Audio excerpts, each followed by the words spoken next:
Hi, I'm Kaylee, and these are the books that I read in May. I had a really great reading month in May. I'm very excited to tell you about all the amazing reading that I did. But first, I'm going to reach back here to our Booktuber Shoutout book, and we're going to shout out somebody randomly. Today's shout out goes to Monica the Bibliophilist. I'll leave a link to their channel down below, so be sure to go over and subscribe to them. And if you haven't already, please do subscribe to this channel and give this video a big thumbs up if you had a great reading month in May. I read a grand total of 41 books in May. 21 of those were picture books, 2 were children's books. I read 1 poetry book, 1 fairy tale collection, 1 middle grade sci-fi, and 1 middle grade fantasy. I read 1 graphic novel, 2 activity books, 7 nonfiction, and 6 YA paranormal books. This was the month of teen paranormal books. So I'm going to start off with Midnight Sun by Stephanie Meyer.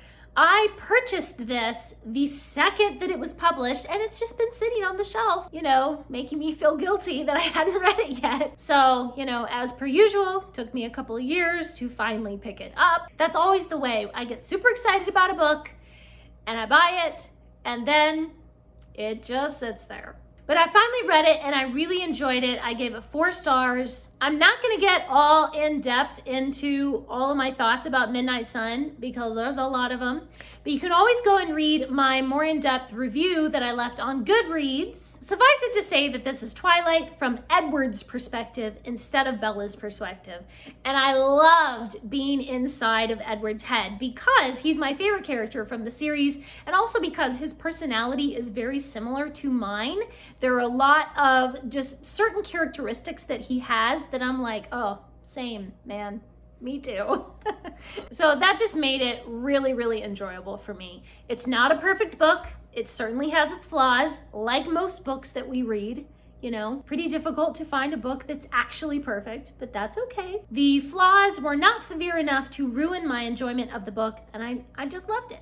Well, then, of course, when I finished reading Midnight Sun, I was just hooked back into the series again, and I just went back and read through the entire series again. So I think this is my 4th time reading through. So as soon as I finished Midnight Sun, I just went right ahead with New Moon, and then Eclipse, and then Breaking Dawn, and I read the novella as well, The Short Second Life of Bree Tanner. And I read them back to back. Like, there was no break in between. I just kept reading and reading and reading, and I finished the whole series in I think like a week and a half. And there's something about this series and Stephanie Meyer's writing style that is just so immersive, and somehow it just got me really excited about reading.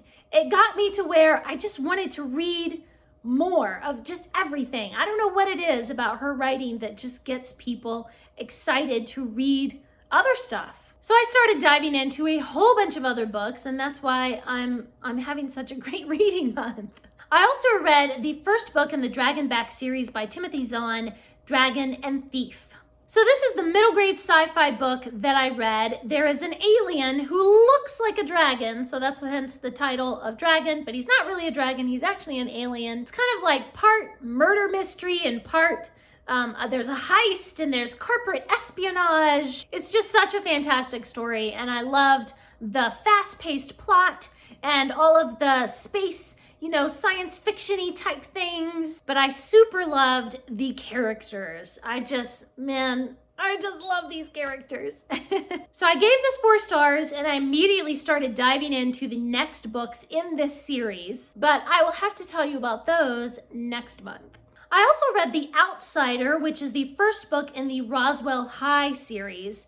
When I was a teenager, I loved the Roswell show. I was obsessed with it. I still own the DVDs, okay? I've watched the show over and over again, multiple times, and somehow all these years, I never knew that it was based off of a book.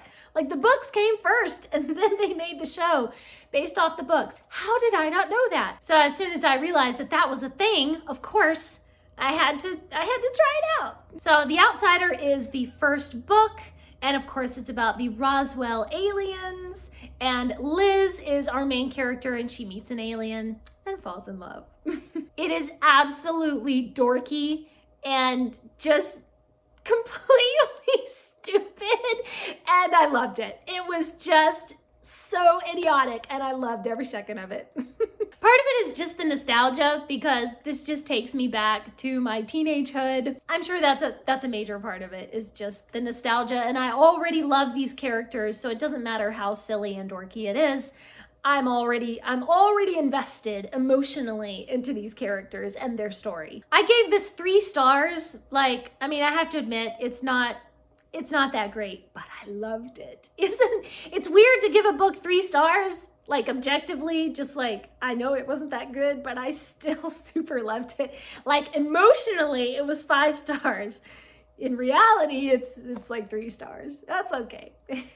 All the rest of the books in this video are books that I received from a publisher in exchange for a free and honest review.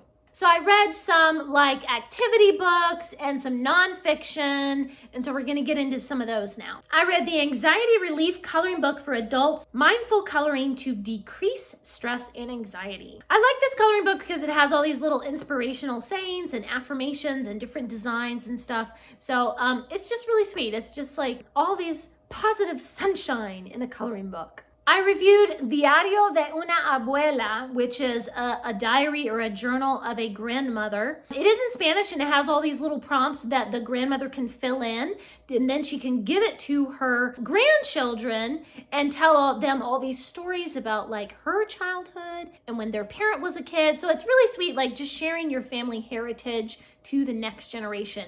And I actually ended up giving this to my mother for Mother's Day so that she can fill it out and give it to her grandkids. I read one graphic novel, If You Are Stabby, and this was just kind of a mixed, weird, I'm not sure what this is. It's Stabby the unicorn, who accidentally on purpose stabs people with his horn. So I don't know. He's jaded and dark and depressed, and he can't keep a job. And it's just really, really dark. There are a lot of parts to this that I could not enjoy because it's just really vulgar and there's some profanity. This is definitely not for kids. It's definitely for adults. But then there are other parts of it that I really enjoyed that were really funny and that just had me laughing out loud. So it was kind of a disappointment because I felt like, man, this could have been so hilarious. And then they just had to take it a little too far. I also reviewed the reverse coloring book Through the Seasons. This is where the colors are already on the page and you take a pen or pencil and you have to draw in the lines.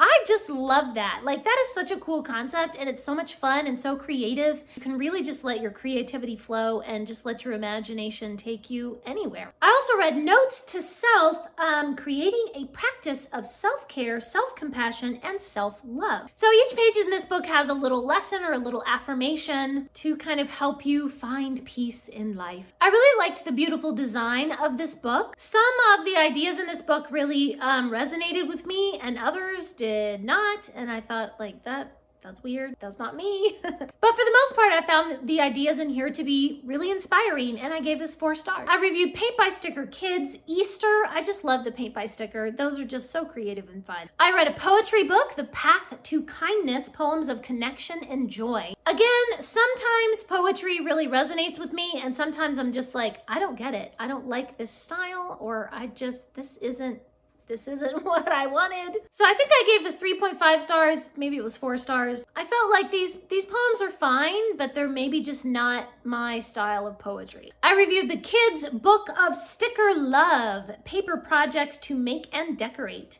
This book has tons of really cool crafts. Not just for kids either. Like, these would be fun for adults to do too. I gave it 5 stars. Like, this is just the craft book of your dreams.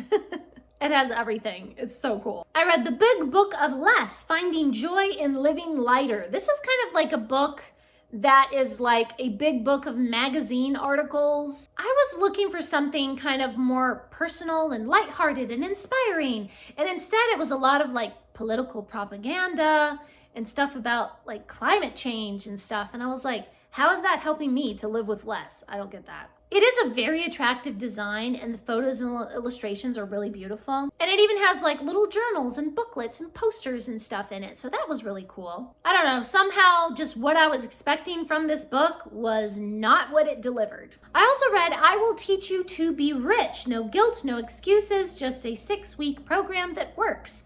I was kind of looking at this like, oh, please. Okay, here we go. This is some get rich quick scheme that obviously is not going to work. You're not going to make me suddenly be magically rich. You know, it's ridiculous. So the title kind of put me off, but then the content was actually really good. It was just very simple, common sense advice about how to save and how to save for retirement and how to make a budget and how to invest and things like that. So it actually had really good advice. I gave it 3 stars. I read a little middle grade novella, The Death at Dust Bar College.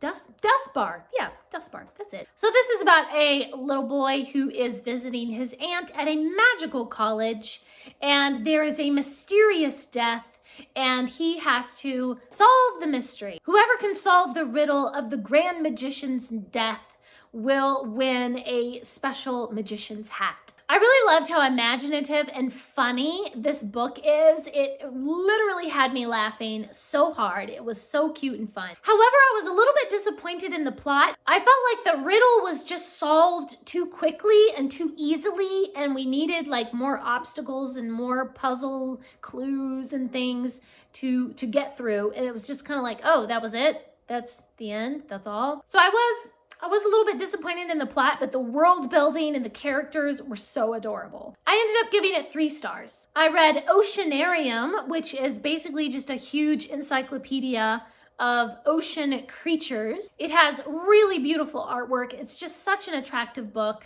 I also reviewed The Map of You, which is kind of like a guided journal where you go on this journey to discover yourself. There are journal prompts and personality quizzes, little activities and coloring pages. And the cool thing is, this could be like for children, or it could really be useful for adults too. It's just a really fun, imaginative way to explore mental health, and I loved it, and I gave it 4 stars. I also read The Illustrated Tales of Dwarves, Gnomes, and Fairy Folk. This is a collection of fairy tales, and they're beautifully illustrated, and there's even like a little ribbon bookmark. I just love books that have a ribbon bookmark. Each story is told in the traditional fairy tale style. I really, really enjoyed reading this one. I gave it 5 stars. I also read 2 books from the Museum Kittens series, and it's just so cute and adorable. The first one is The Midnight Visitor, when a new kitten joins the museum cats, and the other kittens just aren't sure that he is going to fit in with their group. But he definitely proves his worth, and he is accepted into the group of museum kittens. All the cats that live in the museum are there to keep mice away from the museum exhibits,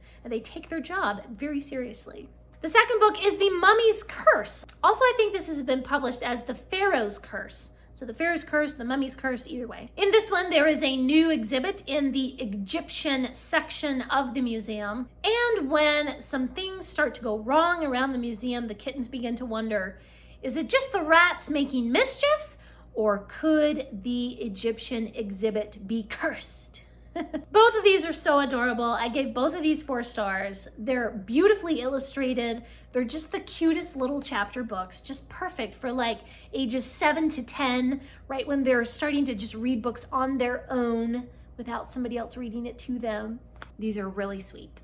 Then we have a whole bunch of the picture books, and I'm going to divide them up by their star rating. Elephant Island, The Wildwood Elves, When the Sakura Bloom, Head and Shoulders, Knees and Toes, Pop a Little Pancake, Frog's Rainy Day Story and Other Fables, Human Town, The Tale of the Tiny Man, Dreams of Near and Far, What's Cooking in Flowerville, All Around Bustletown, Nighttime, Big Hedgehog and Little Hedgehog Take an Evening Stroll, The Wild Garden, Through the Forest, Olaf Hodgeck's Fantastic Fruit, The Spider Who Lived in the Attic, Boo's Shoes, Alex and Alex, Lizette's Lie, I really want to be first, and I really want a bigger piece. And those are the books that I read in May. Please leave me a comment down below and let me know what are some of your favorite books that you've been reading lately. Thanks for watching. Please subscribe, and remember, the right book in the right hands at the right time can change the world.